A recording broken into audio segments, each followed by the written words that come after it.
नमस्कार बच्चों, इस वीडियो में क्लास 10th मैथ प्रश्नावली 5.2 समांतर श्रेणी के प्रश्न 9 को सॉल्व करेंगे। इसके पहले का वीडियो बना दिए हैं, नहीं देखे हैं तो प्लेलिस्ट में डाल दिए हैं, वहां जाके वीडियो को देख लें। पुरानी भी वीडियो है प्लेलिस्ट में बच्चों, उसको भी देख सकते हैं। चलिए देखिए प्रश्न 9 क्या कह रहा है। यदि किसी समांतर श्रेणी के तीसरे और नौवें पद क्रमशः 4 और ऋण 8 है तो इसका कौन सा पद शून्य होगा। तो यहाँ पर देखिए समांतर श्रेणी है ये, तो समांतर श्रेणी में कह रहा है कि तीसरे और नौवें पद। पहली बात तो देखिए पद क्या होता है यहाँ पे थोड़ा सा समझ लीजिए। तो देखिए समांतर श्रेणी में जैसे पहले पद के लिए क्या होता है, ए लेते हैं, ठीक ना, ए लेते हैं या A1 करते हैं। दूसरे पद के लिए क्या करते हैं, A2, ठीक ना। तो यहाँ पे समझिए, तो ए हो गया ये मेरा। दूसरा पद क्या होता है कि अगर समांतर श्रेणी यानी डी मान लें तो डी अगर जोड़ते जाएं जो समांतर है, ठीक ना, अंतर यानी जो पदों के बीच में अंतर होता है वो डी, अगर डी जोड़ते जाए तो इस तरह से श्रेणी बनती है। तो पहला पद ए हो गया, दूसरा पद A+D होता है, ठीक ना। तीसरा पद होता है देखिए A+2D होता है ये, ठीक ना। और देखिए चौथा पद A+3D, ठीक ना, चौथा पद। पांचवा पद देखिए हो जाएगा A+4D, यानी इस तरह से ये श्रेणी चलती है। आई बात समझ में। तो यहाँ पर देखिए क्या समझ में आ रहा है, देखिए पहला पद ये हो गया, दूसरा पद ये हो गया, तीसरा पद देखिए चौथा पद ये है, पांचवा पद मेरा ये है। तो यहाँ पर देखिए जैसे तीसरा पद है, देखिए तीसरा पद है तो यहाँ पर देखिए डी के साथ कितना है, एक का कम का गुड़ा हुआ है 2D है।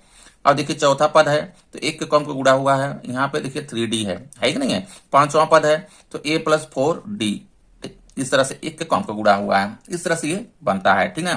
तो यहाँ पर देखिए कह रहा है यदि किसी समांतर श्रेणी के तीसरे और नौवें पद, देखिए तीसरा पद दिया हुआ है, तीसरा पद ठीक ना, यानी A3 कहेंगे इसको। तीसरा पद दिया है, कितना दिया है, तीसरा और नौवें पद क्रमशः। तीसरा पद देखिए क्या है, 4 है, बराबर 4। तो तीसरा पद देखिए अगर श्रेणी में देखिए चलते हैं तो A+ कितना हो जाएगा तीसरे पद के लिए, तीसरा पूछा है तो D में एक का कम का गुड़ा 3 यानी 2D का हो जाएगा। यहाँ पे कितना हो जाएगा, 2D, D के साथ एक का कम का गुड़ा करेंगे, A+2D इक्वल टू कितना हो जाएगा मेरा 4 हो जाएगा। अब यहाँ पे ये देखिए समीकरण बना लेंगे, इसको 1 बना लेते हैं समीकरण, ठीक है बच्चों। आगे देखिए कह रहा है नौवें पद, नौवां पद कितना दिया है, ऋण में 8 दिया है। नौवां पद बराबर कितना दिया है, ऋण में 8 दिया है, ठीक है। नौवां पद देखिए क्या हो जाएगा, क्योंकि देखिए नौवां पद पूछ रहा है तो डी के साथ एक का कम का गुड़ा होगा, तो यहाँ पे देखिए A+, ठीक ना, 8D हो जाएगा, 8D नौवां है ये, तो इसके साथ एक का कम का गुड़ा कर देंगे 8D बराबर कितना हो जाएगा, ऋण में 8। ये समीकरण हम इसको 2 बना लेंगे। आप देखिए जैसे दो चर वाले रैखिक समीकरण को सॉल्व करते हैं उसी प्रकार से देखिए यहाँ से हम A और D का मान निकाल लेंगे। जब A D देखिए मालूम हो जाएगा, यानी पहला पद और सर्वांतर हमको मालूम हो जाएगा, तो कोई भी पद हम बता सकते हैं, ठीक है। तो यहाँ पर देखिए पहले हम इसको सॉल्व कर लेते हैं, तो दोनों समीकरण को एक स्थान पे कर लेते हैं। तो A+ देखिए है मेरा 2D है, बराबर 4 है, समीकरण मेरा 1 है ये, ठीक है। और समीकरण 2 देखिए A+8D है, बराबर कितना है, ऋण में 8 है, ठीक है। ये समीकरण 2 है। तो देखिए क्या करना होता है, दो चर वाले रैखिक समीकरण जब हम लोग समीकरण सॉल्व किए हैं तो कैसे करते थे, तो यहाँ पे देखिए किसी एक को बराबर बनाना होता है, चाहे A देखिए इसमें A को बराबर बना ले, चाहे D को भी बराबर बना ले। इसमें क्या है कि देखिए A मेरा, इसमें भी देखिए A और A दोनों क्या है, बराबर है, लेकिन D देखिए क्या है, 2D है, यहाँ पे 8D है, ये तो बराबर नहीं है। इसको बराबर बनाने के लिए हमको क्या करना होगा, गुणा करना होगा, ठीक ना। चाहे समीकरण 1 करे चाहे 2 में, जैसे भी हो, लेकिन बराबर इसको क्या करना है, बनाना पड़ता है। तो यहाँ पे देखिए ये वाला पहले से मेरा बना हुआ है, तो कुछ नहीं करना है, सिर्फ क्या करना है, देखिए प्लस प्लस है तो यहाँ पर क्या करेंगे, हम ऋण घटाएंगे तब जाके माइनस होगा, तब ये जाके कटेगा। एक को हटाना होता है, किसी प्रकार से मकसद है इसको एक हटा दें। तो यहाँ पे देखिए घटाने से हो जाएगा मेरा समीकरण 1 में समीकरण 2 को घटाने पर, ठीक। तो यहीं पे हम देखिए हो जाएगा ये घटाने पर, तो घटा देंगे तो चिन्ह क्या करेगा, नीचे का सब चेंज हो जाएगा, बदल जाएगा। तो यहाँ पे देखिए धन है तो ऋण हो गया, ये धन है तो ऋण हो गया, ये ऋण है तो धन हो जाएगा, ठीक ना। आप देखिए ये मेरा कट जाएगा, तो यहाँ पे क्या बचेगा, देखिए यहाँ पे देखिए प्लस में 2D है और माइनस में 8D है, तो माइनस में बचेगा 8 में से 2 को घटा देंगे तो 6 बचेगा, 6D बराबर यहाँ पे देखिए ये दोनों जुड़ जाएंगे, 8 और 4 कितना हो जाएगा, यहाँ पे 12 हो जाएगा। समझ में आ रहा है। आप देखिए -D बराबर निकाल लेते हैं, -D बराबर, तो 6 कहाँ आ जाएगा, इसके बटे में 12 बटे कहाँ, ये आ गया नीचे 6 में हो गया, तो 6 दूना 12 काट देंगे, तो -D यानी कह सकते हैं कि D बराबर ऋण में 2। दोनों पक्ष में हम माइनस से गुणा कर देंगे तो इधर वाला देखिए प्लस हो जाएगा, इधर वाला माइनस हो जाएगा, यानी ये माइनस हो गया मेरा, ये वाला प्लस हो गया। समझ में आ गया। तो D मेरा देखिए आ गया, कितना आ गया, ऋण में 2 आ गया। अब D का मान किसी भी समीकरण में रख दीजिए 1 या 2 में, तो 1 मान आ जाएगा। तो डी का मान समीकरण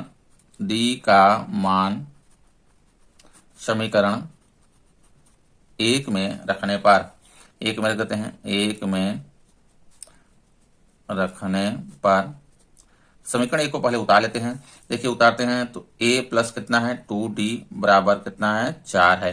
ठीक, तो इसी में रख देते हैं, d का मान रख देंगे इसमें। तो यहाँ पर देखिए a हो जाएगा प्लस, इसके बीच में गुणा चिन्ह होता है 2 और d इसके बीच में, तो 2 हो जाएगा। d का स्थान पे कितना रखना है, ऋण में 2 रख देंगे, बराबर में इधर देखिए 4 कर देंगे। ठीक है, अब ये देखिए a हो जाएगा, अब यहाँ पर देखिए ऋण हो जाएगा, धन और ऋण के गुणा करेंगे तो ऋण आएगा, 2 दूना 4 हो जाएगा, बराबर इधर 4 है। आप देखिए ऋण 4 को ले आएंगे इस साइड पक्षांतर कर देंगे, तो इधर हो जाएगा देखिए 4 है, ये आएगा तो इधर देखिए इधर ऋण में, इधर आएगा तो धन में हो जाएगा 4। तो ए बराबर कितना हो गया 4 4, ये 8 हो जाएगा। प्रथम पद कितना आ गया 8 आ गया। आप देखिए इसमें पूछ क्या रहा, आगे क्वेश्चन क्या कर रहा इतना है तो इसका कौन सा पद शून्य होगा। यानी कोई भी, जैसे देखिए इस तरह से ये पद चल रहा है, ठीक ना, समझिए कोई भी मान लेते हैं, जैसे इस तरह से श्रेणी मेरी चल रही है थोड़ी देर के लिए, तो इसमें जो कौन सा पद शून्य होगा, कहीं भी शून्य तो आएगा। मान लेते हैं इस तरह से उसमें जो जो दिया श्रेणी उसमें कह रहा शून्य कौन सा होगा, यानी कौन सा पद पे होगा, ठीक ना, जैसे पहला दूसरा तीसरा जो भी होगा पांचवा, तो ये कहाँ पे आएगा शून्य, ये पूछ रहा है इसमें, ठीक है, जो भी श्रेणी है बनेगी।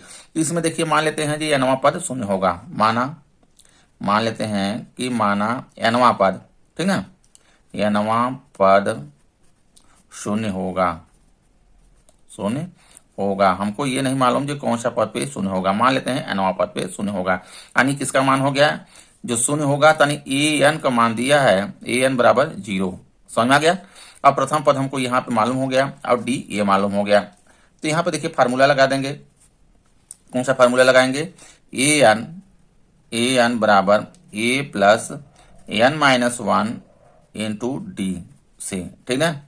तो यहाँ पर देखिए an कितना हो जाएगा मेरा 0 हो जाएगा, 0 रख देंगे, बराबर 1, यानी पहला पद 8, यहाँ पर देखिए 8 रखेंगे, धन n हमको नहीं मालूम, यही देखिए पदों की संख्या हमको बताना है, n ऋण 1, और d का स्थान पे क्या रखेंगे, d के देखिए मान कितना आया है, यहाँ पर ऋण में 2 आया है, ये d का मान, ठीक ना, सर्वांतर इसका, तो यहाँ पे रख देंगे ब्रैकेट्स में करके ऋण में 2।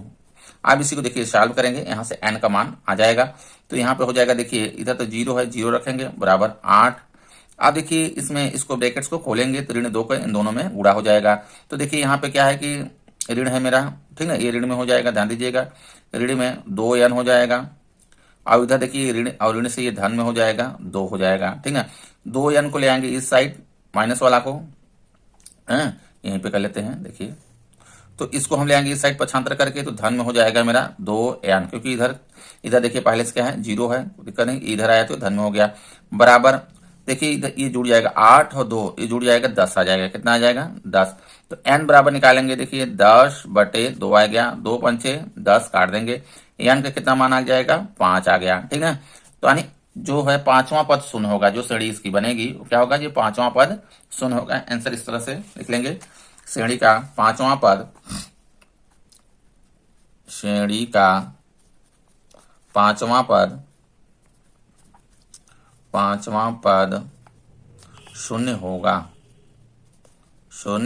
होगा, ठीक ना, आई बात समझ में।